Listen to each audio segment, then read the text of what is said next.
صلوات علی محمد و آل محمد. اللهم صل على محمد وآل محمد. فاتحہ.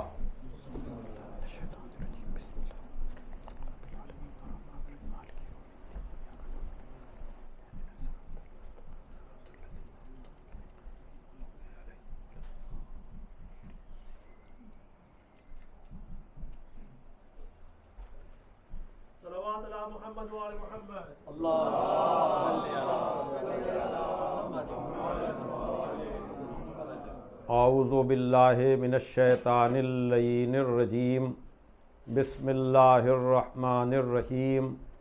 الحمد للہ الذی ہدانا لہذا وما کنا لنہتدی لولا ان ہدانا اللہ. لقد جاءت رسل ربنا بالحق. الصلاۃ والسلام علی النبی الامی العربی القرشی المکی المدنی البطحی الابتہی التہامی الدافع جیشات الاباطیل والدامغ صولات الازالیل مولن الحق بالحق ابی القاسم محمد.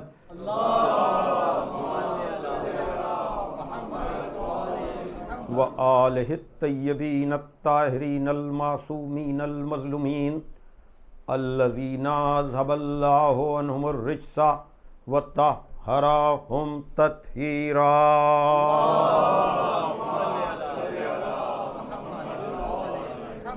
ولعنۃ اللہ علی اعدائہم اجمعین من الآن الی یوم الدین.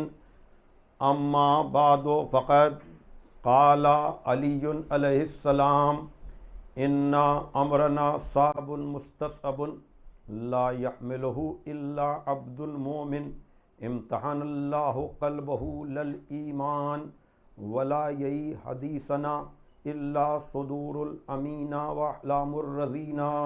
صلوات دیجئے محمد.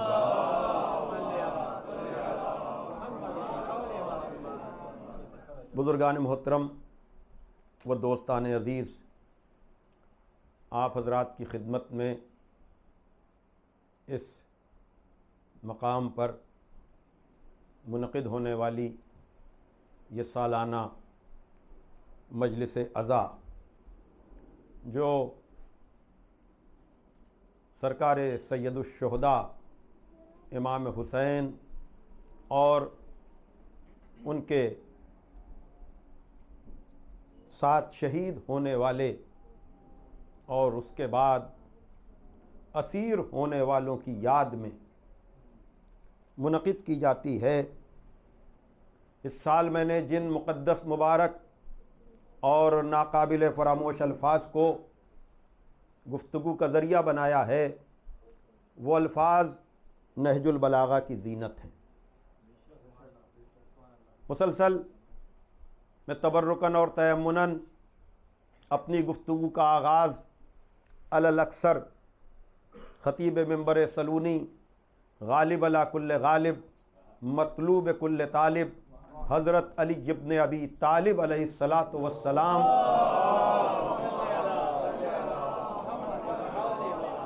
کی زبان مبارک پر جاری ہونے والے الفاظ چاہے وہ تقریر کی شکل میں ہوں یا تحریر کی شکل میں ہوں.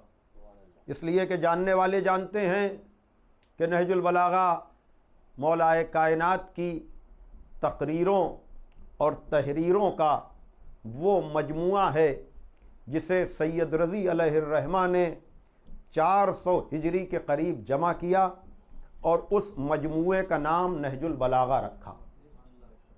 نہج البلاغہ جس میں 238 خطبے مفتی جعفر صاحب مرحوم کے ترجمے کے اعتبار سے اور 79 یعنی 1 خطوط عہد نامے اور وصیت نامے اور تقریباً 500 حکیمانہ اقوال، جس کا ایک ایک لفظ ایسا ہے، ایک ایک جملہ ایسا ہے کہ کسی ایک کلمہ حکمت کو بھی اگر انسان اپنی زندگی کا مقصد بنا لے تو اس کی دنیا بھی کامیاب ہو جائے، اس کی آخرت بھی کامیاب ہو جائے. نہج البلاغہ جس کے لیے میں بڑے اعتماد سے کہتا ہوں کہ یہ نام تو اس کا ادبی اور لٹریری ہے، اس لیے کہ یہ سید رضی کی بصیرت تھی کہ انہوں نے اس کلام کو مذہبی بنا کر پیش نہیں کیا بلکہ لٹریری بنا کر پیش کیا، اسی لیے اس میں آپ کو راویوں کا نام نہیں ملے گا، ڈائریکٹ حضرت علی کا کلام ملے گا۔ اسی لیے میں ہمیشہ کہتا ہوں کہ نہج البلاغہ ادب کا جزدان ہے، عقائد کا قرآن ہے۔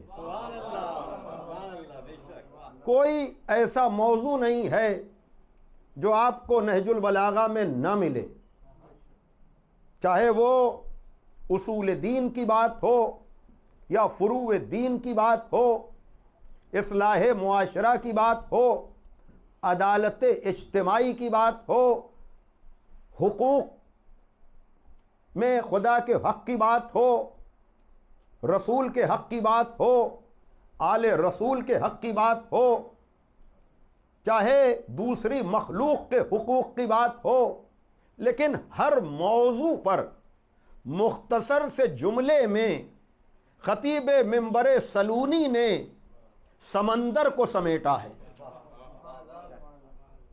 کچھ الفاظ بار بار میں پڑھتا ہوں، جیسے توحید و عدل کے موضوع کے لیے میرے مولا نے کہا التوحید ان لا تتوہمہ والعدل ان لا تتہمہ۔ توحید یہ ہے کہ اس کے بارے میں وہم و گمان سے کام نہ لیا جائے، اور عدل یہ ہے کہ اس پر الزامات نہ لگائے جائیں۔ حق، ہر آدمی اپنا حق لینا تو چاہتا ہے لیکن فرض ادا نہیں کرنا چاہتا۔ میرے مولا نے کہا الحق کو اوسع الاشیاء فی التواصف واضیقھا فی التناسف۔ جب حق کی تعریف و توصیف کی بات آتی ہے تب تو حق کا دائرہ بہت وسیع ہوتا ہے، لیکن جب حق پر عمل کرنے کی بات آتی ہے تو حق کا دائرہ بہت تنگ ہو جاتا ہے۔ صلوات پڑھیں محمد و آل محمد پر۔ اس طرح سے کتنی مثالیں میں آپ حضرات کے سامنے پیش کروں، لیکن میں یہی کہوں گا کہ نہج البلاغہ کبھی کبھی پڑھی جانے والی کتاب نہیں ہے، مستقل مطالعے میں رہنے والی کتاب ہے۔ جو اس سے واقف ہے، جو اس سے کسب فیض کرتا ہے، وہ میرے ایک ایک لفظ کی تصدیق کرے گا۔ لیکن آج میں نے جن الفاظ کو ذریعہ بنایا ہے وہ خطبات میں سے 189 کے آس پاس کا، چونکہ نسخوں کے فرق کی وجہ سے نمبرنگ کا ڈفرنس ہو سکتا ہے، لیکن بہرحال یہ الفاظ آپ کو اسی کے آس پاس ملیں گے جہاں ارشاد ہو رہا ہے کہ اِنَّا أَمْرَنَا صَعْبٌ مُسْتَصْعَبٌ، ہمارا امر اور ہمارا معاملہ سخت اور سخت تر ہے۔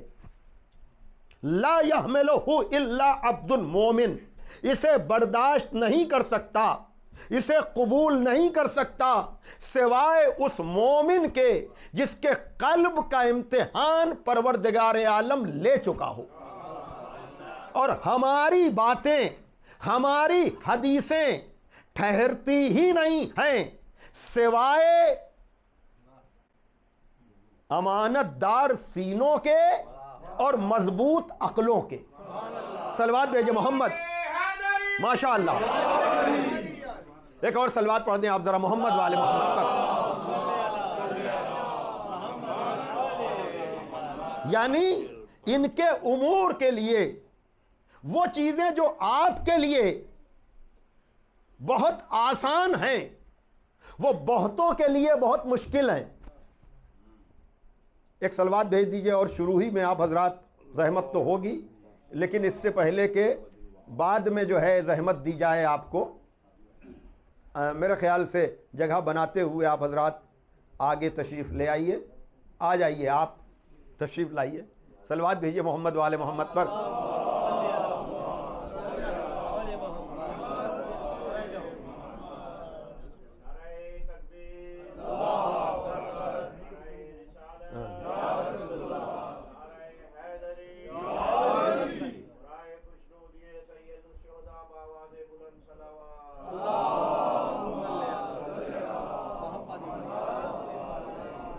محمد وآل محمد علیہ الصلاۃ والسلام کے بہت سے امور، بہت سے معاملات، بہت سے فضائل جو آپ کے لیے قبول کرنا بہت آسان ہے، وہی باتیں غیروں کے لیے بہت مشکل ہیں۔ اسی لیے آیت اللہ العظمیٰ وحید خراسانی دامہ ظلہ العالی نے محمد وآل محمد علیہ الصلاۃ والسلام کا تعارف یا ان کے ذریعے سے خود اپنا تعارف کراتے ہوئے، اس لیے کہ آل محمد کا کوئی تعارف نہیں کرا سکتا، بڑی توجہ عزیزان محترم، آل محمد کا کوئی تعارف نہیں کرا سکتا۔ میرے استاد مولانا آغروی صاحب قبلہ نے عجب جملہ کہا کہ ان کو ہمارے ذکر کی ضرورت نہیں ہے، ہمیں ان کے ذکر کی ضرورت ہے۔ ہم تو اپنے ظلمت قدح قلب میں ان کے انتصاب کی چند شمع روشن کر کے اصل میں اپنے شجرے کا تعارف کراتے ہیں، اصل میں اپنے کو پہچنواتے ہیں، ورنہ اگر ہم جیسے چپ بھی ہو جائیں تو جس کا ذکر خدا کرے، جس کا ذکر رسول کرے، جس کا ذکر قرآن کرے، ان کو ہمارے تذکرے کی ضرورت نہیں ہے، لیکن ہمیں ان کے ذکر کی مسلسل ضرورت ہے۔ ہاں تو میں عرض کر رہا ہوں کہ ذرا دیکھیے، غور کیجئے، فکر کیجئے کہ جہاں پر غیروں کے لیے امور مشکل ہیں، آپ کے لیے آسان ہیں، دیکھتے چلے جائیے آپ بھائی، جہاں پر عجب معیار دیا، کہا کہ آل محمد کے کچھ فضائل تو ایسے ہیں جنہیں آپ سمجھ بھی سکتے ہیں، دوسروں کو سمجھا بھی سکتے ہیں۔ بہت سے فضیلتیں ایسی مل جائیں گی آپ کو کہ آپ بھی سمجھ لیں گے، دوسروں کو سمجھا بھی دیں گے۔ انہوں نے کہا کہ اور بہت سی فضیلتیں ایسی ہیں جنہیں آپ خود تو سمجھ سکتے ہیں لیکن دوسروں کو سمجھا نہیں سکتے۔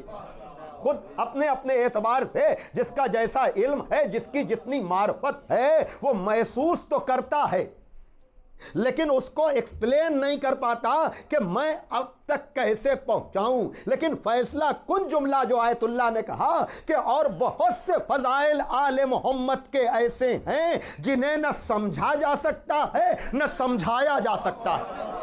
صلوات بھیجئے محمد وآل محمد پر۔ ماشاءاللہ ماشاءاللہ،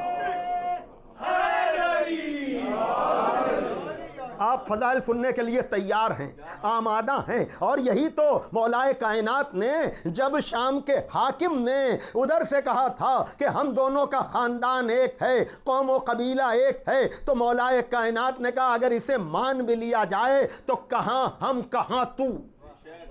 اور پھر آپ نے کہا من النبی ومنکم المکذب، نبی ہم میں سے ہے، جھٹلانے والا تجھ میں سے ہے، من الصدیق منا اسد اللہ و اسد الرسول، خدا و رسول کا شیر ہم میں سے ہے، جھوٹے معاہدے کرنے والا تجھ میں سے ہے، منا خیر النساء العالمین و منکم حمالۃ الحطب، عالمین کی عورتوں میں سب سے بہتر ہم میں سے ہے، حمالۃ الحطب تجھ میں سے ہے، منا سیدہ شباب اہل الجنہ و منکم صبیۃ النار، جوانان جنت کے سردار ہم میں سے ہیں، جہنم میں جلنے والے بچے تجھ میں سے ہیں۔ صلوات بھیجئے محمد وآل محمد پر۔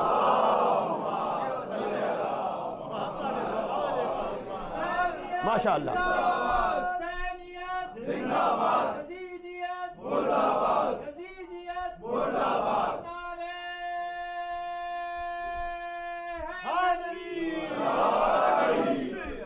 کیوں؟ اس لیے کہ عزیزان محترم میں، اور پھر دیکھیے اصل میں میری خطابت کا انداز اپنے بزرگوں کی روش پر ہے۔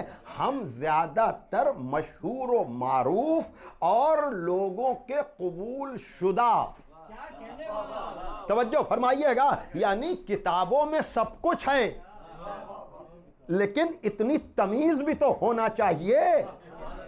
توجہ فرمائیے گا کہ آل محمد علیہ الصلاۃ والسلام کے لیے، ورنہ حوالوں کی اگر بات کی جائے گی تو غلط فہمی کا شکار کوئی کہیں کسی وقت بھی ہو سکتا ہے، لیکن یاد رکھیے گا ہم عصمت مآب شخصیتوں پر روایتوں کو قربان کرتے ہیں، روایتوں پر انہیں قربان نہیں کرتے۔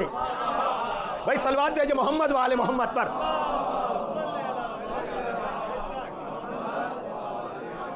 اور میں اس سال مختلف مجلسوں میں چند اشارے بھی کر رہا ہوں، آپ کے سامنے بھی بات پہنچ جائے، تاکہ کبھی کہیں، اور علامہ رشید ترابی مرحوم نے کسی تقریر میں یہ کہا کہ جب آپ ایمان کی ایک منزل پر پہنچ جائیں تو بار بار کریت کر اس کی اصلاح اور چیک کرنے کی کوشش نہ کریں۔ میں کیا کہہ رہا ہوں، توجہ فرمائیے گا۔ اس لیے کہ ایمان کے مراتب آسانی سے طے نہیں ہو پاتے، اور ہم اگلے کو یہ کہتے بھی نہیں کہ وہ کیسا بنے، لیکن یہ طے جانیے کہ مجلس میں بیٹھے ہوئے مجمع کو کوئی ہلکا نہ سمجھے۔ بھائی توجہ فرمائیے گا، تکلف میں آدمی نہ بولے بات اور ہے، ورنہ بہت مرتبہ ایسا بھی ہوتا ہے کہ بیان کرنے والا وہاں نہیں پہنچ پاتا جہاں سننے والا پہنچ جاتا ہے۔ صلوات بھیجے محمد والے محمد پر۔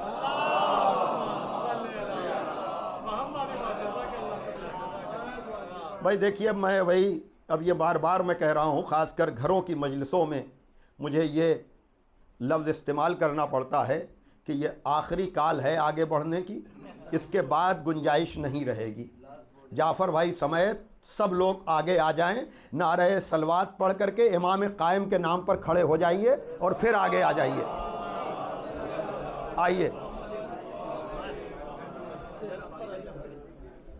بآواز بلند نعرہ صلوات بھیج دیجئے۔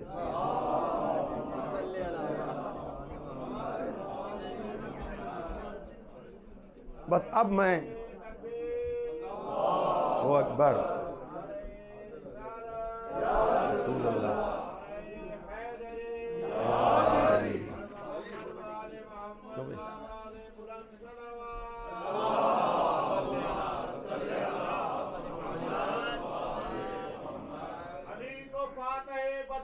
حنین کہتے ہیں، علی کو فاتح بدرو حنین کہتے ہیں، حسن کو قلب محمد کا چین کہتے ہیں، اور وفا کی آخری منزل کا نام ہے عباس، کمال صبر و رضا کو حسین کہتے ہیں۔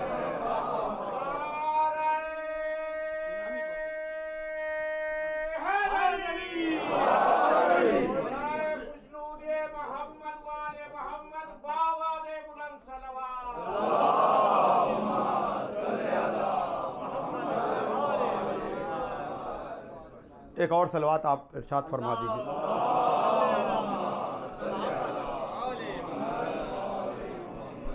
اصل میں جب بار بار ڈسٹربنس ہوتا ہے نا تو پھر مجمع سے پوچھنا پڑتا ہے کہ کیا پڑھ رہے تھے۔ بولے گا کوئی؟ وہی صلوات پڑھیں آپ محمد والے محمد پر۔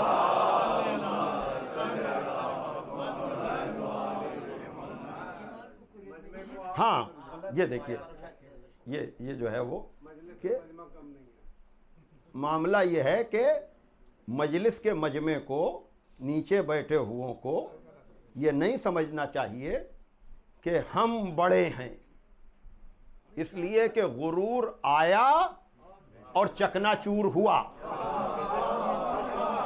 بھائی توجہ فرمائیے گا، اس لیے کہ ہمیں مسلسل جو لوگ عشرے میں آ رہے ہیں، میں نے کہا ہے کہ نماز جیسی عبادت بھی غرور کو دور کرنے کے لیے ہے، غرور بندگی کے لیے نہیں ہے۔ اور یہ فلسفہ کسی اور نے نہیں، صدیقہ طاہرہ نے دیا ہے کہ فجعل اللہ ایمانا تطہیرا لکم من الشرک والصلاۃ تنزیہا لکم عن الکبر۔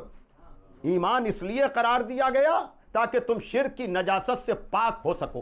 نماز اس لیے قرار دی گئی تاکہ تم میں غرور نہ رہے۔ نماز علامت ہے، عبادت مغرور بننے کے لیے نہیں ہے۔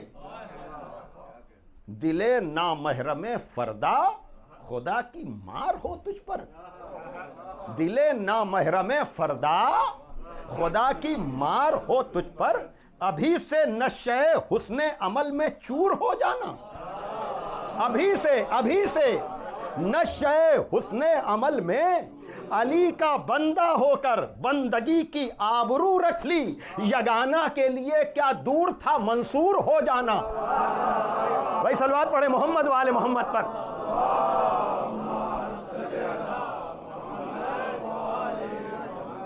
بڑی توجہ۔ تو میں کہہ رہا ہوں کہ دیکھیے ان کے فضائل اگر دلوں میں اترتے چلے جا رہے ہیں تو شکر کیجئے کہ ایمان کے مراتب آپ طے کرتے چلے جا رہے ہیں، اس لیے کہ فضیلتیں ہیں تو، لیکن ہر آدمی اگر ایک جیسا ہوتا تو ایمان کے درجے نہ ہوتے۔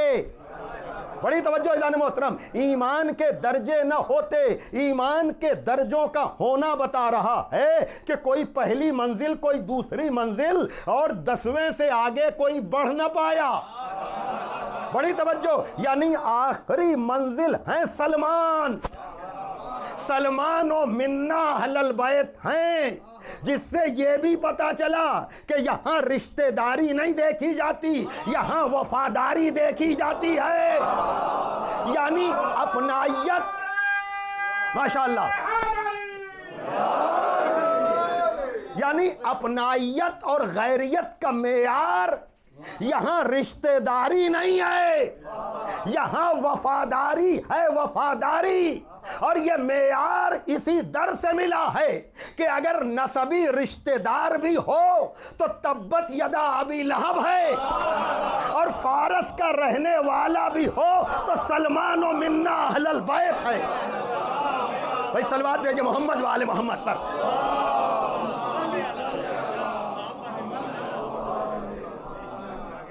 بھائی دیکھیے، اگر دامن وقت میں گنجائش ہوتی تو جو رجحان بن گیا ہے مجلس سننے کا، خدا کی قسم یہ کبھی کبھی نہیں، میں اپنے لیے اگر کبھی کبھی کہوں گا تو انصاف نہیں ہوگا، مگر اس لیے کہ جہاں ذکر علی ہوتا ہے وہاں منحوسیت آتی ہی نہیں۔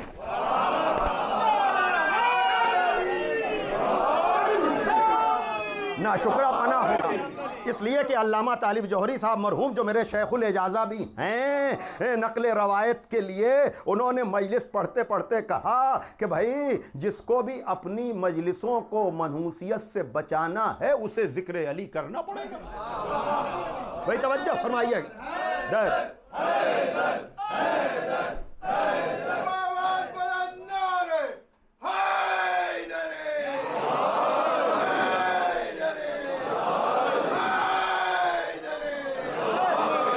بھائی دیکھیے، تمہید میں بڑا وقت میں نے آپ کا لے لیا، لیکن جو درمیان میں لوگ آئے ہیں ان کو اپنے ساتھ مربوط کروں، نتیجے کی منزل تک لے جاؤں، اور وہ یہ کہ میں نے نہج البلاغہ سے ایسے الفاظ کا آج انتخاب کیا جہاں میرا مولا ارشاد فرما رہا ہے کہ انا امرنا صعب مستصعب، ہمارا امر، ہمارا معاملہ سخت اور سخت تر ہے، اسے برداشت نہیں کر سکتا ہے سوائے اس مومن کے جس کا امتحان پروردگار عالم لے چکا ہو، اور ہماری باتیں، ہماری حدیثیں خالی ہر جگہ ٹھہرتی نہیں ہیں سوائے امانت دار سینوں کے اور سمجھدار عقلوں کے۔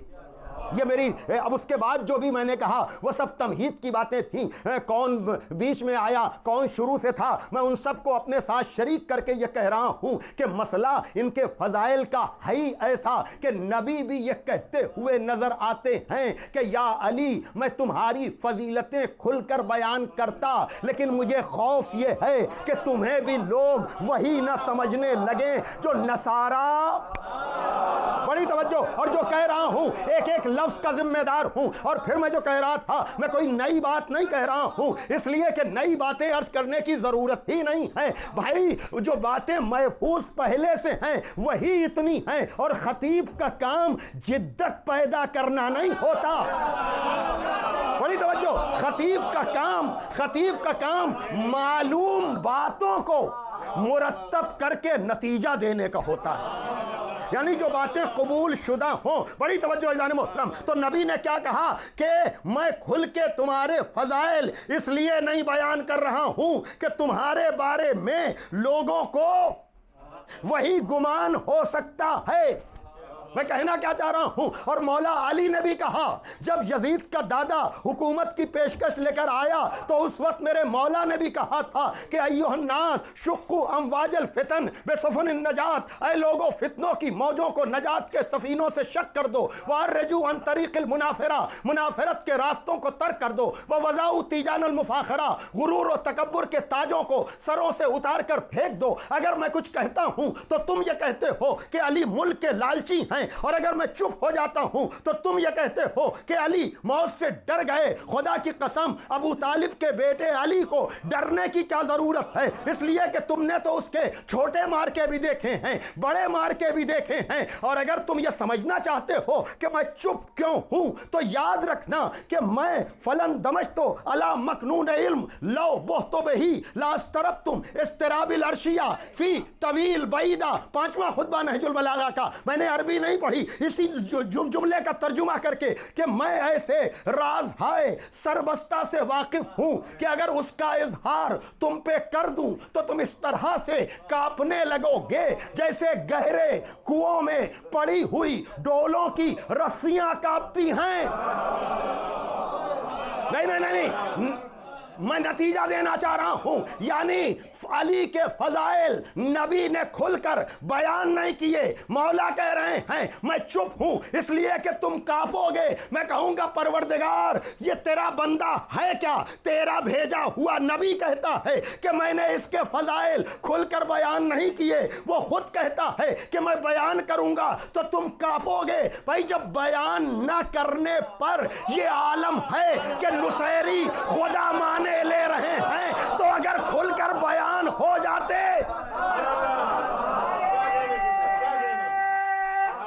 اللہ اکبر۔ نہیں لیکن ماشاء اللہ وہی ہے پھول جو اہل نظر میں پھول بنے، علی کے واسطے کیا کیا نئے اصول بنے، ادھر نگاہ نصیری ادھر شب ہجرت، کہیں خدا نظر آئے کہیں رسول بنے۔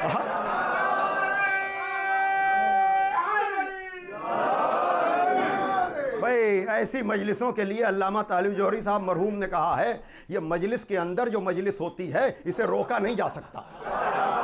ایک صلوات بھیجیے آپ محمد والے محمد پر۔ خدا آپ کے جذبوں کو سلامت رکھے، اس لیے کہ یہ ماحول تو کبھی کبھی بنتا ہے نا، اور جب یہ ماحول بنتا ہے، اس سے پہلے بھی آپ نے محفوظ بھی کیا تھا، اب بار بار ٹھیک ہے آپ محفوظ کر سکتے ہیں، اس لیے کہ اب تو شارٹ کلپس کا زمانہ آ گیا ہے، لیکن یہ مصرے میں دوہرا بھی دوں تو بیجا نہیں ہوگا کہ چمکتا ہے کہاں افلاک پر مہر مبیں ایسا، چمکتا ہے کہاں افلاک پر مہر مبیں ایسا، کہاں ہوگا ولایت کی انگوٹھی میں نگیں ایسا، خدا محفوظ رکھے چشم بد سے حسن حیدر کو۔ لیکن میں کہتا ہوں کہ خدا محفوظ رکھے چشم بد سے ذکر حیدر کو، خدا محفوظ رکھے چشم بد سے حسن حیدر کو، بڑی مشکل سے پایا ہے نبی نے جانشیں ایسا۔ بھائی دیکھیے اب شاید میں پورا جتنا بھی پڑھتا چلا جاؤں، ظاہر سی بات ہے ذکر کا حق تو ادا نہیں ہو سکتا ہے، اب چاہے یہ نتیجے کا جملہ میں گھنٹے بھر کی تقریر کے بعد کہوں یا وقت میں گنجائش نہ ہونے کی وجہ سے ابھی کہہ کر کے بات کو تمام کروں تاکہ پھر بات پوری پہنچ جائے کہ ہمارا امر، ہمارا معاملہ برداشت کرنا آسان نہیں ہے۔ نبی نے کھل کر بتایا نہیں، مولا علی نے کھل کر بتایا نہیں، تب تو لوگ جو ہے وہ اس طرح کی باتیں کر رہے ہیں، لیکن اس کے باوجود میں آپ سے پوچھتا ہوں کہ جب بیان کیے بغیر ہمارا یہ عالم ہے کہ ابھی بھی لوگوں کی سمجھ میں نہیں آ رہا ہے کہ وہ کعبے میں آیا کیسے، وہ معراج میں پہنچا کیسے، وہ معراج میں پہنچا کیسے، وہ کعبے میں کہنا صرف اتنا چاہ رہا ہوں کہ علی کی پوری زندگی کو سمجھے گا کون، جانے گا کون، پہچانے گا کون، اس لیے کہ اگر غور کرنے پر آ جائیں گے تو یہی سمجھ میں نہ آئے گا کہ دیوار میں در کیسے بنا، پھر میں کہہ رہا ہوں توجہ فرمائیے گا، علی کے امر کو سمجھنا آسان نہیں ہے، اس لیے کہ ساری فضیلتوں کو چھوڑ دیجئے، کیا اس مجلس میں بیٹھا ہوا فرد علی کو مولود کعبہ نہیں کہتا؟ ارے میں کیا کروں، توجہ فرمائیے گا، یعنی اس فضیلت کے لیے کسی کتاب کی تو نہیں، کسی ریفرنس کی تو نہیں، کسی حوالے کی تو ضرورت نہیں ہے بھائی، توجہ فرمائیے گا۔ تو جس علی کا معاملہ ولادت کے وقت یہ ہو کہ اگر غور کرو تو سمجھ میں نہ آئے، ارے میں کیا کروں، توجہ فرمائیے گا، یہ تو آپ کی ماں کی آغوش کا کمال ہے کہ آپ بڑی آسانی سے علی کو مولود کعبہ قبول کر لیتے ہیں، لیکن غیروں کے لیے یہ آسان نہیں ہے، اور یہی آپ کے مومن ہونے کی دلیل ہے۔ بھائی صلوات پڑھیے محمد وآل محمد پر۔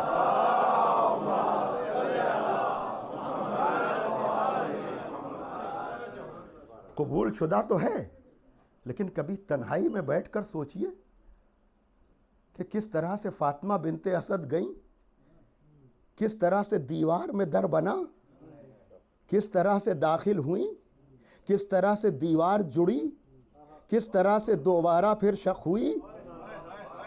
میں کہنا یہ چاہ رہا ہوں جو قبول شدہ ہے، بھائی توجہ فرمائیے گا، وہاں مسئلہ آسان نہیں ہے، تو اور فضیلتوں کی باتیں ہی کیا۔ یہی وجہ ہے کہ جتنا شکر آپ ادا کریں اس مجلس کا، کہ یہ مجلس آپ کو فضائل قبول کرنے کا ذریعہ اور وسیلہ بن جاتی ہے۔ اب ہیں کچھ لوگ جو یہ چاہتے ہیں کہ مجلسوں میں فضائل علی بیان نہ ہو، چاہتے ہیں کہ اور کوئی ٹاپک ہو، اور کوئی موضوع ہو، کچھ کام کی باتیں ہوں، تو اس سے زیادہ کام کی بات کیا ہوگی؟ اس سے زیادہ کام کی بات کیا ہوگی جو چیز آپ کو مومن بنا دے؟ جبھی تو بس آخری بات، اور وہ یہ کہ میر تقی میر نے کہا جو حیدری نہیں وہ ایمان ہی، جو حیدری نہیں اسے ایمان ہی نہیں، جو حیدری نہیں اسے ایمان ہی نہیں، وہ ہو شریف مکہ مسلمان ہی نہیں۔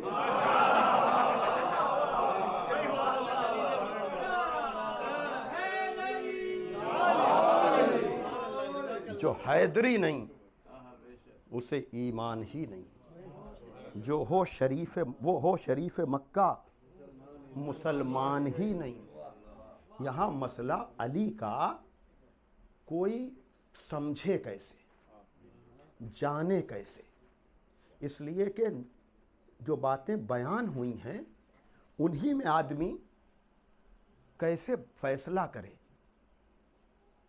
ساری زندگی کو نہیں۔ یہ تو اشروں کا موضوع ہے، اِنَّا امرنا صابن مستصبن کا،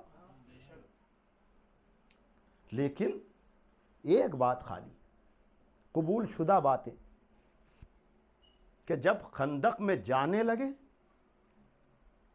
تو کہا ایمان کل جا رہا ہے، کل کفر کے مقابل میں کل ایمان جا رہا ہے۔ اپنوں نے بھی لکھا، غیروں نے بھی لکھا، لیکن اپنے تو پھر اپنے ہی ہوتے ہیں۔ انہوں نے کہا یہ علی کے لیے نہیں، یہ علی کے مقابلے پر آنے والے کے لیے۔ علی کل ایمان خندق میں نہیں بنے، بڑی توجہ، یہ تو اصل میں امر کا تعارف ہو رہا ہے کہ جو علی کے مقابلے پر آئے وہ کل کفر ہے۔ علی کے مقابلے پر جو آئے وہ کل کفر ہے۔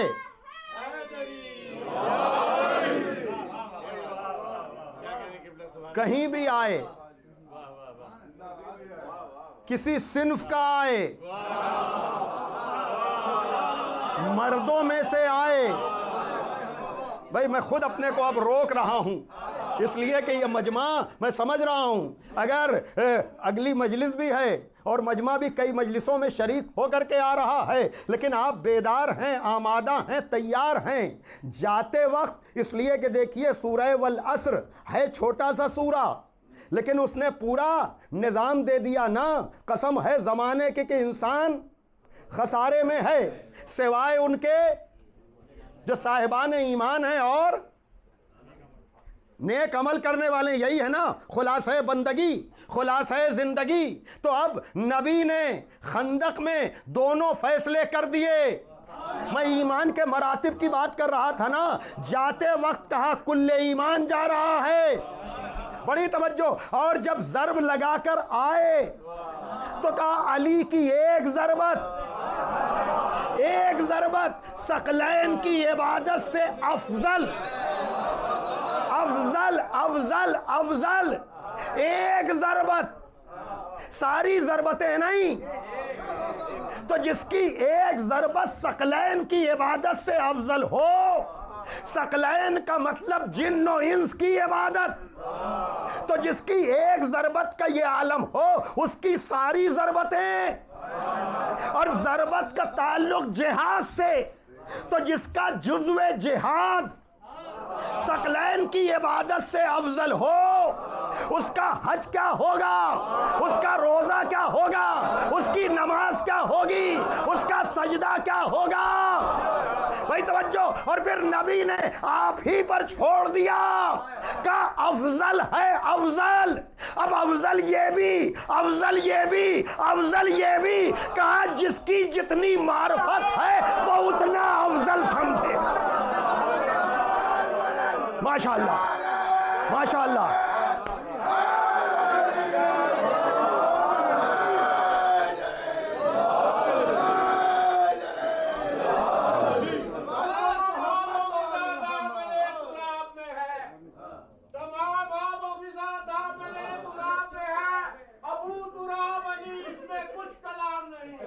اور علی کے ملک میں رہ کر علی نہ کرے. نمک حلال ہے یا رونا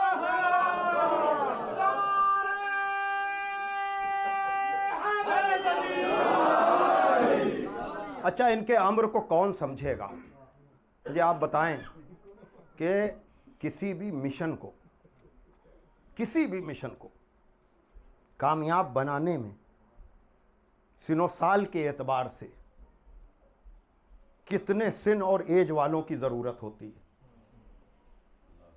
گریز کر دیا میں نے. ان کے امور کو سمجھے گا کون، جانے گا کون؟ اور آپ اپنے اوپر جتنا ناز کیجئے کم ہے.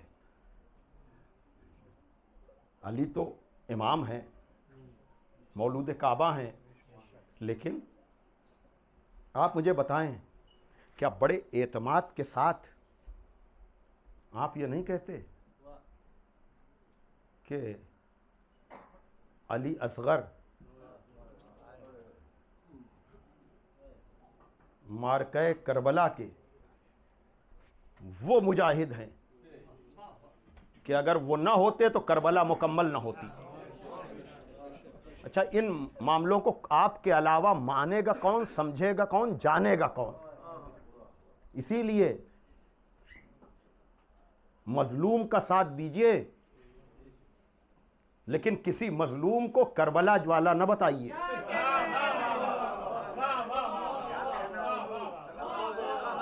جہاں بھی کوئی بچہ مارا جائے ہمارا دل دکھتا ہے، لیکن کوئی بھی بچہ کسی مشن کی کامیابی کا ذمہ دار نہیں ہوتا. اور یہاں حسین ابن علی نے علی اصغر کے ذریعے سے وہ کام لیا.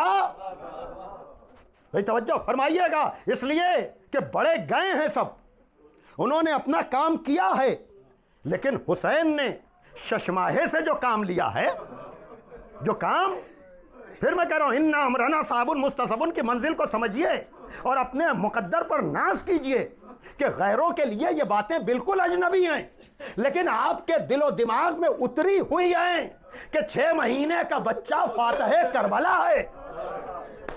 اللہ اکبر. میں جو بات کہہ رہا ہوں یقیناً آپ کے دل و دماغ میں بات اتر رہی ہے. اور یاد رکھیے گا یہ ادب، رسائی ادب جناب علی اصغر کے حوالے سے نہ جانے کتنے شعر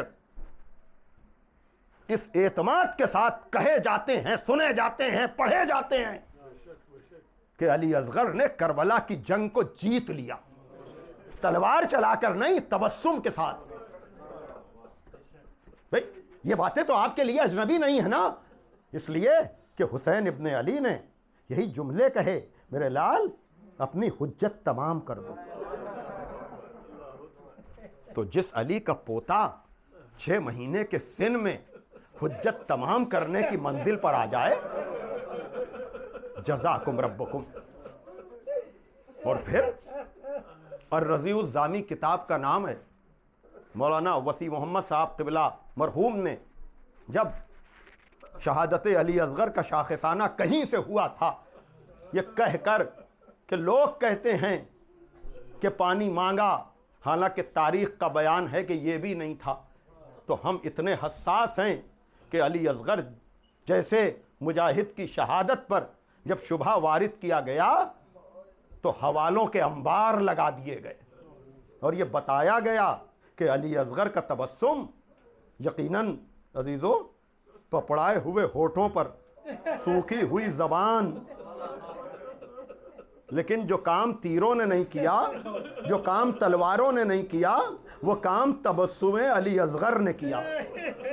پھر میں کہہ رہا ہوں، لشکر اعداء میں یہ باتیں سنتے سنتے آپ کی سماعتیں آمادہ ہو گئی ہیں، ورنہ کبھی جیسے میں نے مولود کعبہ کے لیے فضیلت کی منزل پر جا کر کہا نا کہ کبھی تنہائی میں بیٹھ کر سوچئے تو آپ کو اندازہ ہو کہ یہ کون سی فضیلت ہے کہ جو آپ کے دل و دماغ میں اتری ہوئی ہے، جو غیروں کو سمجھ میں بھی نہیں آ سکتی ہے۔ اسی طرح سے مقام مصیبت میں کہ جہاں علی اصغر کا اپنی زبان کو پپڑائے ہوئے ہونٹوں پر پھرانا اور لشکر اعداء کا یہ کہنا کہ ہاں ہاں حسین سچ تو کہتے ہیں، اس بچے کی خطا کیا ہے؟ دیکھ رہے ہیں آپ علی اصغر کام کیا کر رہے ہیں کہ پھر کہا جا رہا ہے آئینہ آئینہ ہرملا اختہ کلام الحسین، ہرملا کہاں ہے؟ قطع سخن کر دے۔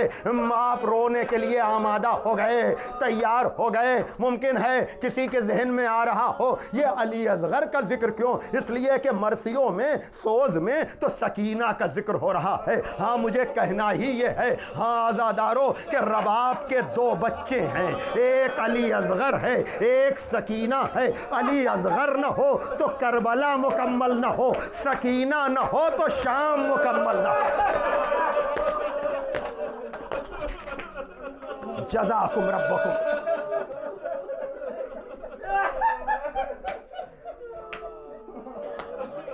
گڈ گڈ کر نہ روئیے،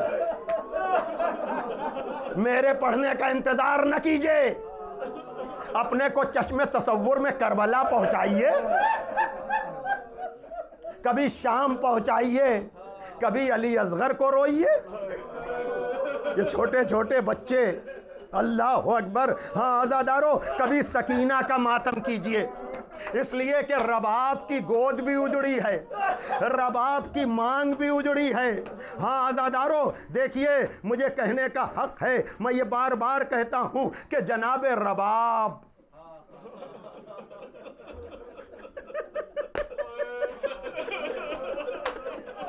جناب رباب آسان نہیں ہے اس بی بی کا۔ علی اصغر کربلا میں رہ گئے، سکینہ قید خانے میں رہ گئی۔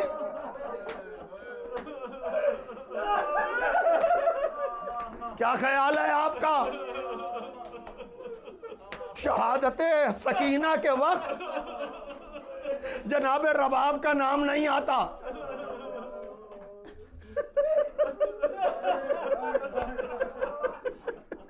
لیکن میں آپ کو بتاؤں، ساری شہادت میں نے ترک کر دی۔ کیا خیال ہے؟ کیا چلتے وقت قبر سکینہ پہ جناب زینب خالی گئی ہوں گی وہ چادر لے کر کہ سکینہ چادر؟ نہیں، میرا دل کہتا ہے قبر سکینہ پہ جناب رباب بھی گئی ہوں گی۔ سنو، جب یاد کرو گے رو گے، جب یاد کرو گے تڑپو گے۔ اے کربلا جانے والوں، میرا بھی سلام پہنچانا، اس لیے کہ قبر حسین ہی میں اصغر سو رہے ہیں۔ سنو، مولا حسین نے تو خیمے کی پشت پہ دفن کیا تھا، لیکن شام غریبہ میں اصغر کو نکالا گیا۔ اب امام سجاد نے لاش اصغر کو حسین کے سینے پہ رکھا، جزاکم ربکم. تو جناب رباب گئی ہیں اور کہا ہوگا سکینہ یہ ماں تمہیں تنہا چھوڑ کر نہ جاتی، یہ ماں تمہیں چھوڑ کر نہ جاتی، اگر اصغر تم سے بھی چھوٹا نہ ہوتا. سن لیا آپ نے، سکینہ میں تمہیں تنہا نہ چھوڑتی، لیکن اصغر تم سے بھی چھوٹا ہے نا، اس لیے میں جا رہی ہوں. لیکن جب یہ ماں سکینہ کو رخصت کر کے پہنچی ہے کربلا تو 3 یا 7 دن تک ماتم ہوا ہے. میں جب 40 کے موقع پر گیا تھا تو میں نے ہوٹل کی چھت سے وہ بھرا مجمع دیکھ کر کہا تھا آج روزہ بنا ہوا ہے. لیکن جب پہلی مرتبہ قافلہ آیا تھا تو یہ صحرا، جزاکم ربکم، 3 یا 7 دن تک ماتم ہوا. جب یہ قافلہ چلنے کے لیے تیار ہو گیا نا تو ایک مرتبہ جناب زینب سے جا کر کسی بی بی نے کہا کہ کوئی معظمہ قبر حسین پر بیٹھی ہیں، چلنے کو تیار نہیں ہیں. جناب زینب آئیں، کہا بی بی چلو، تمہاری وجہ سے قافلے کو چلنے میں تاخیر ہو رہی ہے. کوئی جواب نہ دیا. کہا میں علی کی بیٹی ہوں، میں عباس کی بہن ہوں، یہ سننا تھا. جناب رباب نے سر کو اٹھایا، کہا بھابھی آپ چلیے چلیے، آپ کے بغیر یہ قافلہ نہ جائے گا. کہا شہزادی یہ بتائیے کہ آپ کے بچے مارے گئے؟ کہا آپ کو خبر ہے؟ کہا میرے بچے بھی. کہا ہاں، ایک اصغر ہے جو یہاں سو رہا ہے، ایک سکینہ ہے جو شام میں سو رہی ہے. کہا شہزادی اتنا بتائیے کہ آپ کا کوئی سہارا مدینے میں موجود ہے نا؟ کہا عبداللہ موجود ہیں. کہا پھر آپ تو جائیے لیکن رباب کو یہیں چھوڑ دیجئے، وہ جا کر کیا کرے گی؟ اپنے بچے کو رو لوں، اپنے والی کا ماتم کر لوں. سید سجاد آگے بڑھے، اماں اگر آپ نہ جائیں گی تو قافلہ نہ جائے گا. والی الغرا وا سکینہ وا مظلومہ الا لعنت اللہ علی القوم الظالمین.